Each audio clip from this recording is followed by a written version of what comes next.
জান্নাতের সিংহাসনে বসে নাফরমান কে দেখে দেখে ইমানদার জান্নাতি বান্দা হাসবে। কি দোস্ত, চুরির বদলা পেয়েছো? জিনার বদলা পেয়েছো তো? মোবাইলের নর্তকী দেখার মজা পাইছো তো? এভাবে বলবে হাল সুবিবাল কুফফার। এভাবে ইমানদার জান্নাতি বান্দা ডাক দিয়া দিয়ে বলবে বাটপার, বাটপারির মজা পাইতেছো তো?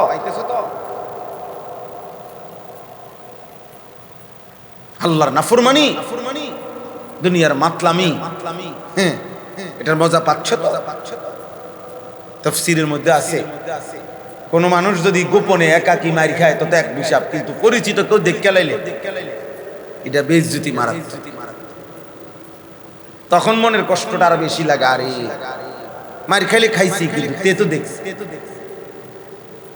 হয়তো দেখছে, গ্রামে গিয়া বলবো, মানুষের কাছে বলে ফেলে, পরিচিত জন যেন না দেখে, অথচ সেদিন পরিচিত জন দেখে। এজন্য তালেব ইলম ভাই তোমাদের কাছেও কথা, সবার জন্য কথা, আমার জন্য মেহনত, দুনিয়া আখিরাতের সফলতার জন্য মেহনত জরুরি, সময়ের কদর করা জরুরি, সময়ের কদর করা জরুরি, হায়াতের কদর করা জরুরি। হযরত কাতাদা রাদিয়াল্লাহু তাআলা আনহু বলতেন, ইন্না তুলাল উমর হুজ্জাতুন আলাইনা, আমাদের হায়াত আমাদের বিরুদ্ধে আল্লাহ তাআলা কিয়ামতের দিন দলিল হিসেবে পেশ করবেন। আমার জীবন আমার বিরুদ্ধে দলিল। প্রত্যেক নাফরমান পাপী যখন আল্লাহকে বলবে, আল্লাহ আমাকে এই জাহান্নাম থেকে, হাসরের মাঠ থেকে নেক আমল করার জন্য আরেকবার একটু সময় দুনিয়াতে দেন, আমারে ফেরত দেন, হায়াত দেন, আবার যেতে দেন, তখন আল্লাহ তাআলা বলবেন, আওয়ালাম নুআম্মিরকুম, আমি কি তোমাকে হায়াত দেই না? আমি কি সময় দেই নাই? কোন সময় চাচ্ছ? কেন চাচ্ছ সময়? বান্ধব সময় তো আমি দিয়েছি, সময় দিয়েই তো তোমার আমি কবরে আনছি, আমি তো হায়াত দিয়েই কবরে আনছি, যে এই সময় দিছি সেই সময়ের হিসাবেই তো চাচ্ছি আমি। আন উমরিহি ফিমা আফনাহু, আমি তোমার হায়াতের হিসাব চাচ্ছি, কোথায় ব্যয় করে, সময়ের হিসাবেই তো চাচ্ছি। আবার সময় দেবো কি? আবার কেন সময় দেব? সময় দিয়েই তো আনছি। কাল্লা ইন্নাহা কালিমাতুন হুয়া কাইলুহা, আল্লাহ বলবেন না, কখনোই না, বরং এই সময় আবার চাচ্ছ, এটা তোমার মুখের বুলি, কথার কথা। আবার তোমাকে দুনিয়ায় ফেরত দিলে তুমি আগের নাফরমানি। কত অসংখ্য মানুষ অসুস্থ পেরেশানির মুহূর্তে লক্ষবার আল্লাহকে ডাকে, সুস্থ হয়ে গেলে বেঈমান সবার আগে আল্লাহকে বলে। ফালাম্মা নাজ্জাহুম ইলাল বাররি ইদা হুম ইউশরিকুন, আল্লাহ বলে যখন মাছ দরিয়ায় নদীতে ঢেউ উঠে, তুফান ছোটে, তখন নৌকা, লঞ্চ, স্টিমার, জাহাজের আরোহী এক মনে আমি আল্লাহকে ডাকে। যখন আমি পারে ভিড়ায় দেই, বাঁচায় দেই, সর্বপ্রথম আমি আল্লাহর সাথে শিরিক বলে যে ড্রাইভারের বুঝুই। এবার বলে ওই এমনি হইছে, হেমনি হইছে, ড্রাইভারটা খুব চালু ছিল, চালাক ছিল, এমন ড্রাইভার সবসময় পাওয়া যায় না, ইত্যাদি ইত্যাদি। মানে এবার সমস্ত কথা কার পরে? ড্রাইভার। ইজা হুম ইউশরিকুন, চলো ভাই, চলো ভাই। এজন্য সময় কম, তো এই জন্য বাড়াচ্ছি না, আমাদের মেহনত চাই।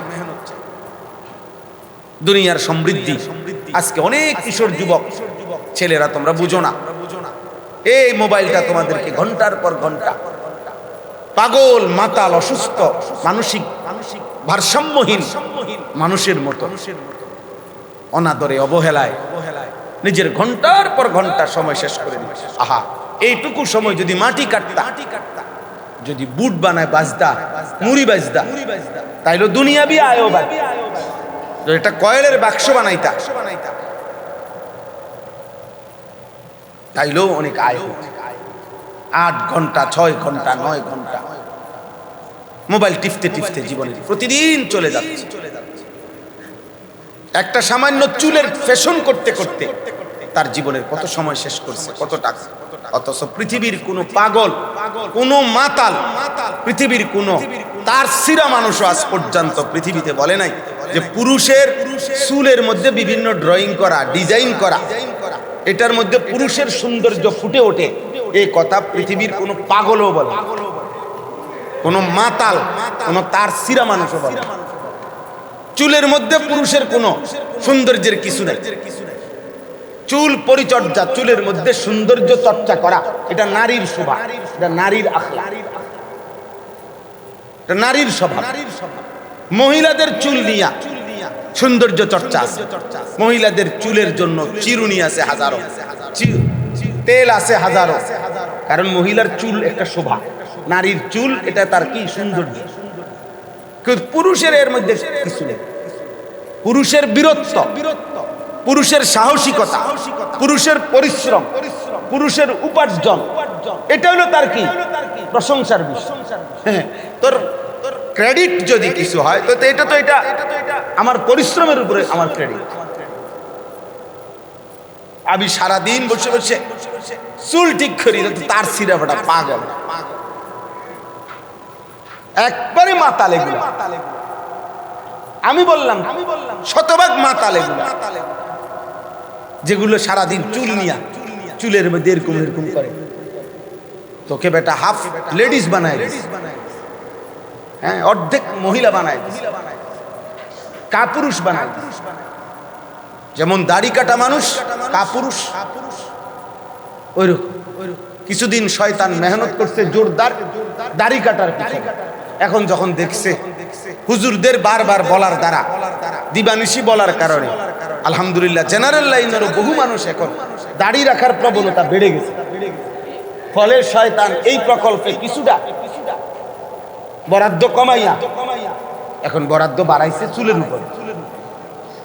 তার যেগুলা বাহিনী আছে শয়তান, যেগুলা এগুলারে বলছে এখন ইয়াং জেনারেশনকে সে বলা চেহারার মধ্যে, দাড়ি কাটার মধ্যে তেমন সৌন্দর্য বেশি কি দিও না, উৎসাহ দিও না, দিবা চুলের উপর। প্রকল্প বদলাইছে, বুঝছেন? এটাও থাকবে না ইনশাআল্লাহ। এই চুলের এই ফ্যাশনও ইনশাআল্লাহ, আলহামদুলিল্লাহ আমি বিশ্বাস করি। আমার অসংখ্য অগণিত যুবক সারা বাংলাদেশে, আমাদের স্কুল কলেজ জেনারেলেরও যারা এই অসভ্য মার্কা, জানোয়ার মার্কা, বেঈমান মার্কা এই চুল ছেড়ে দিচ্ছে, তোমরাও ছেড়ে দাও। আমি বললাম আর নাই তো পরীক্ষা করো, তুমি থাকলে আমার জানাও যে চুল নিয়ে পরিচর্যা, পুরুষের কোন শোভা, চুল আশ্রয় থাকবে স্বাভাবিক। চুল তো চুল আছে, এটা ফেলে দিতে বলতেছে না। আল্লাহ আমাদেরকে বুঝার তৌফিক দান করেন।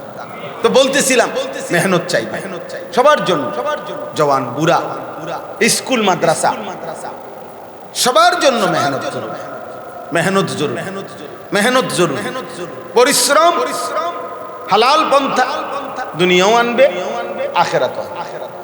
দুনিয়ার উপার্জনের জন্য পরিশ্রম লাগবে, আখিরাতের অর্জনের জন্য মেহনত লাগবে, মেহনত লাগবে,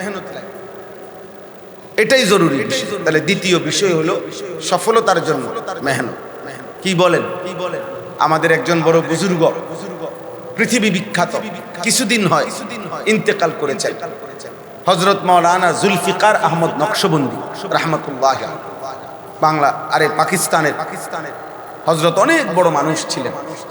সারা পৃথিবীতে ওনার হাজারো লাখো ভক্ত, খুলাফা, উলামা, ওনার মুহিব্বিন ছিল। মালয়েশিয়াতে ওনার আন্তর্জাতিক খানকা ছিল, সারা পৃথিবীর ওলামায়ে কেরাম সেখানে যেতেন। হযরত ইন্তেকাল করছেন, তো ওনার একটা সুন্দর কথা আছে, উনি খুব সুন্দর সহজ তিনটা লাইন বলছেন। এক বলছেন যে মুমিনের জীবন তিনটা: এক, মুমিনের দুনিয়া মেহনত, মুমিনের কবর ক্ষণিকের বিশ্রাম, মুমিনের জান্নাত চিরস্থায়ী আরাম। খালাস। মুমিন মেহনত করবে দুনিয়াতে, কিছুক্ষণ বিশ্রাম করবে কবরে, চিরস্থায়ী আরাম করবে জান্নাত। আজীব কথা না? সুন্দর কথা। মেহনত করবে কোথায়? কিছুক্ষণ বিশ্রাম করবে কোথায়? চিরস্থায়ী আরাম করবে কোথায়? আমি এখানে আসছি 10 আমার খুব ক্লান্তি লাগতেছিল, ঠিকই আমি কোনো দিকে না তাকাই ডানে বামে, আমার দরকার 10 মিনিট বিশ্রাম করা। ওই রুমে যাইব, এখন বিছনা করে দেব, ঠিকই শুইছি 10-15 মিনিট। এই 10-15 মিনিটের বিশ্রাম আমার অনেক ফায়দা দিচ্ছে, বুঝেন না? তাইলে ক্ষণিকের বিশ্রাম কবরে হবে, চিরস্থায়ী আরাম জান্নাতে হবে, দুনিয়া হবে কিসের? ওয়াবুদ রাব্বাকা হাত্তা ইয়াতিয়াকাল ইয়াকিন। আল্লাহ তাআলা বলছেন, বন্ধু মৃত্যু আসা পর্যন্ত আপনি ইবাদত করতে থাকুন। ইয়াকিন আই আল মাউত, মৃত্যু আসা পর্যন্ত। এই জন্য ছেলেরা তোমরা অনেক মহব্বত করে স্কুল কলেজ পড়ুয়া ছেলে আব্বা তোমরা আসছো, তোমার ঘরে বলি ভাই, এক মোবাইল তোমার ঘরে পাগল বানায় দিছে, এক নারীর সঙ্গ সহপাঠী মেয়ের হারাম প্রেম তোমাদের অনেককে নষ্ট করে দিছে, এক চুলের ফ্যাশন তোমার ঘরে পাগল বানায় দিছে, এক আখেরাত লক্ষ্যহীন আখেরাত বিহীন জীবন তোমাদেরকে পাগল বানায় দিছে। আল্লাহর কোরআন, আহা বদনসিব আমরা। 16 বছর তোমরা কেমন মা বাবা, কেমন সন্তান, 16টি বছর যে তার নিজের কষ্টের উপার্জন দিয়ে মুসলমান বাবা মা, মুসলমান ছেলে মেয়েকে 16 বছর যে পড়ালেখা করাইলো, না বাবা মা না ছেলে মেয়ে একবার ভাবলো আমার 16টি বছরের পড়ালেখার মধ্যে আমি কত পড়া পড়লাম, দুনিয়া আমারে লোভ দেখাইয়া দুনিয়ার একটু খাদ্য পানি, দুনিয়ার একটু আয় উপার্জনের প্রলোভন দিয়ে আমারে বাংলা, অঙ্ক, ইংরেজি, পদার্থ, জীববিজ্ঞান, রসায়ন বিজ্ঞান, উচ্চতর গণিত, তথ্য যোগাযোগ প্রযুক্তি কত কিছু পড়াইলো আমারে দিয়া। অথচ আমি একজন মুসলমান, আমার বাবা মুসলমান, মা মুসলমান, একজন মুসলমান হিসাবে 16টা বছরের মধ্যে প্রতিদিন প্রতি ক্লাসে প্রতিদিনের সবকে আধা ঘন্টা 30 মিনিট সময়ও আল্লাহর কোরআন এটাকে একটু জায়গা দেওয়া, এটার সাথে কুদুর পড়ানো, এইটুকু প্রবণতা, এইটুকু সুযোগ না বাবা মার কলিজায় আসলো, না সন্তানের কলিজায় আসলো, না শিক্ষা প্রতিষ্ঠানের কলিজায় আসলো। সবাই মিলে পরিকল্পিতভাবে সন্তান মুসলমানের বাচ্চাটাকে আখিরাত ভুলায়, কোরআন ভুলায়। শেষ পর্যন্ত এই এক বস্তা বই তারে দিয়া পড়াইয়া 12-14 বছর পরে এরপরে 8,000 টাকা বেতন সরকারি চাকরি, 12,000 টাকা বেতনের চাকরির জন্য ঘুষ আপনার 12 লাখ। আমার একের সরাসরি বেতন 8,000। হুজুর দোয়া করবেন।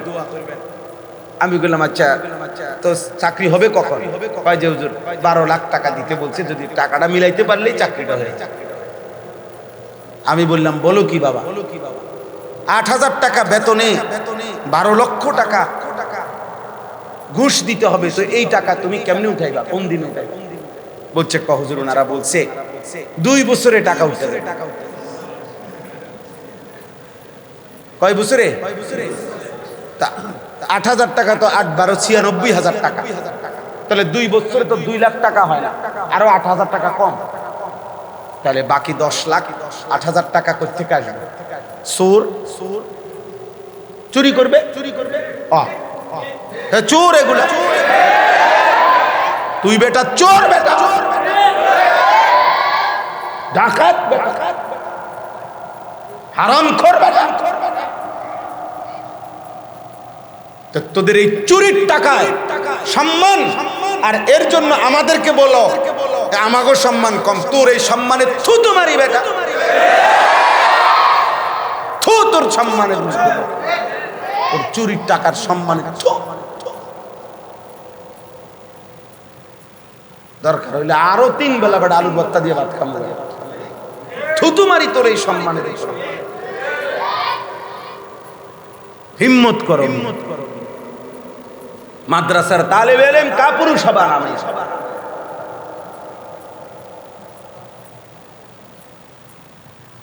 আপনি বলবেন হুজুর সবাই এরুম না, ও যে এরুম না আমি হেরে কইছি তো আর সমস্যা কি? ক্ষেত্রে সত্য কইছি আমি তো আপনি চেতেন।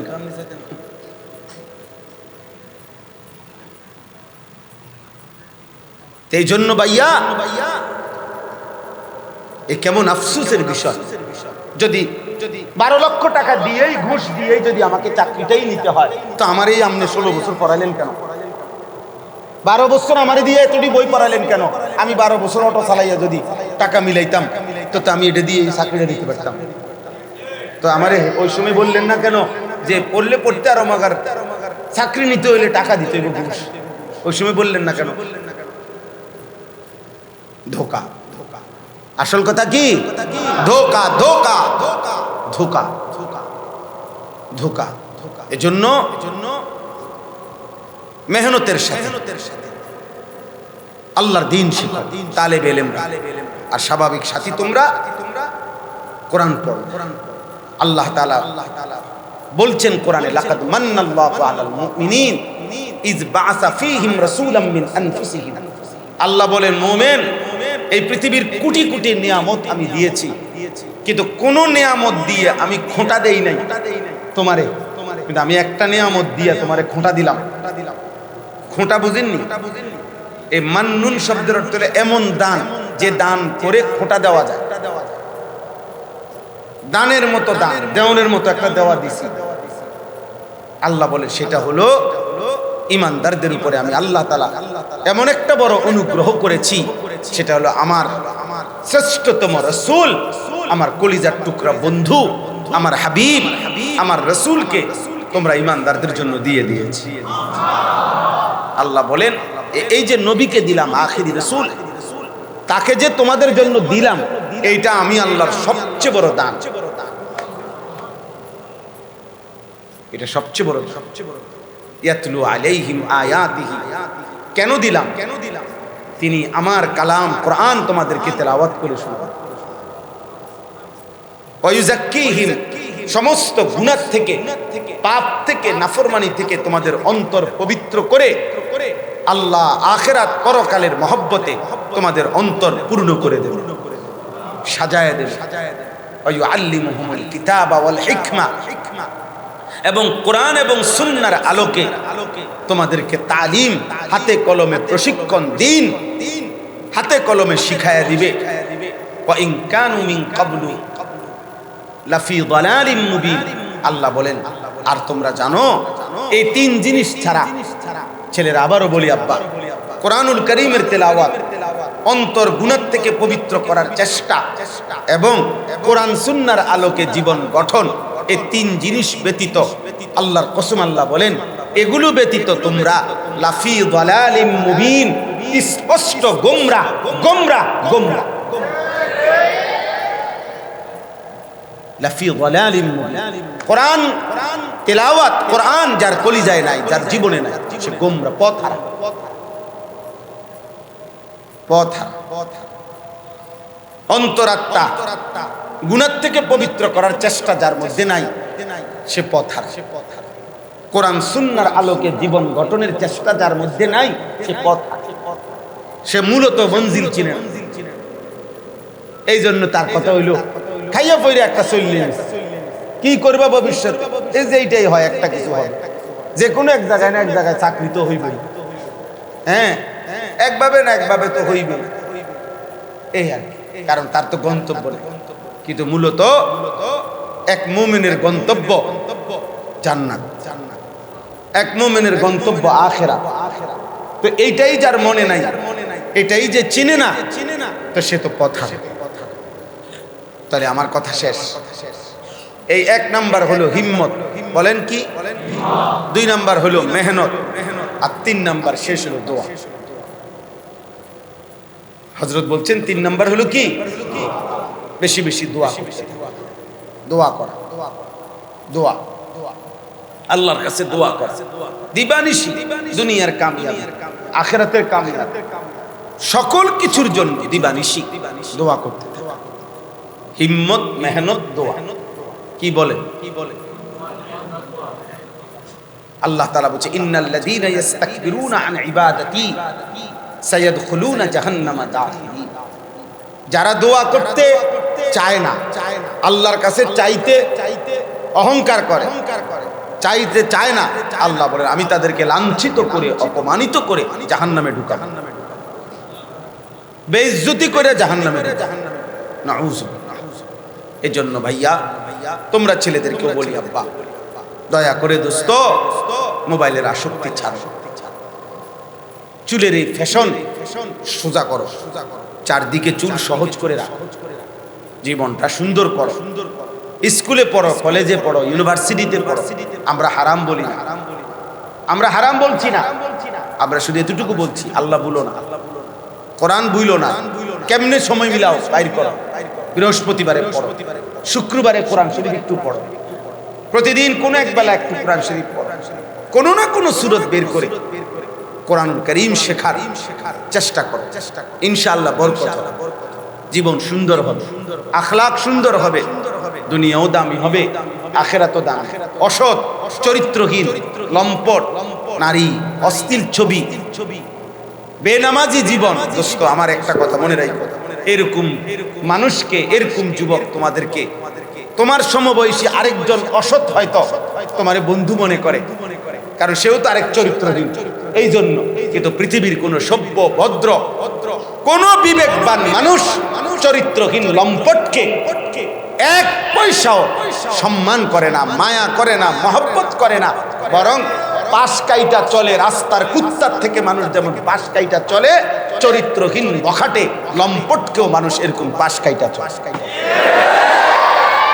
বরঞ্চ রাস্তার কুকুরকে যেটুকু ভয় না পায়, তার চাইতে বখাটে চরিত্রহীনকে তার চাইতে বেশি ভয়।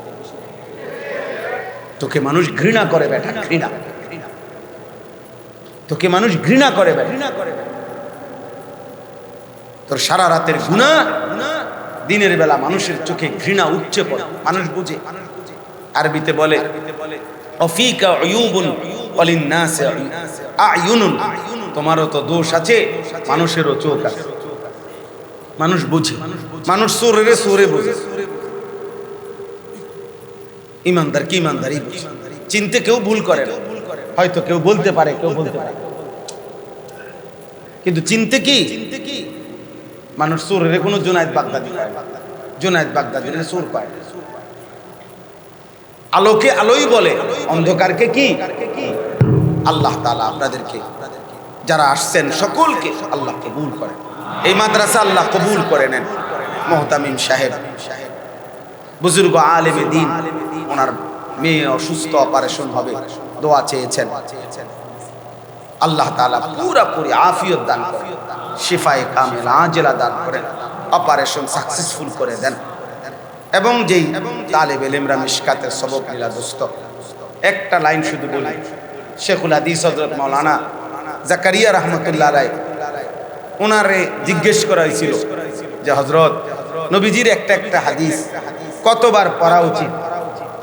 তখন তিনি উত্তর দিছিলেন, প্রিয়তমার চিঠি কতবার পড়া উচিত?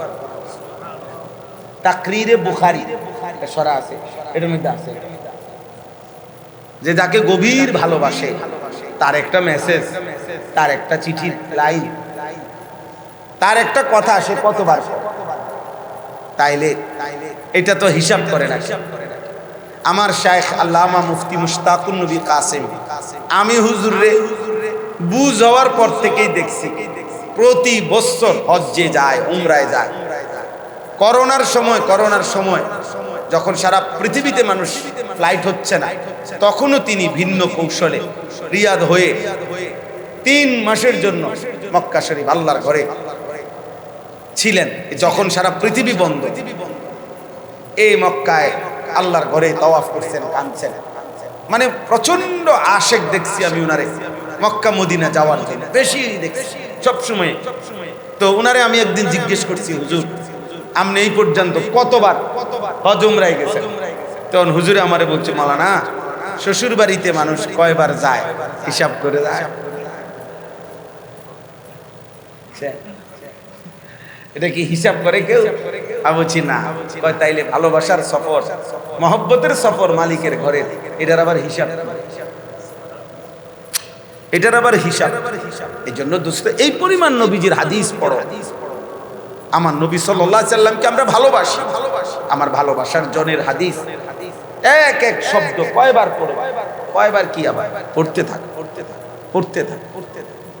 আল্লাহ তাআলা সমস্ত তালিব ইলমদেরকে ভরপুর উলুম দান করেন, ইলমে নাফি' দান করেন।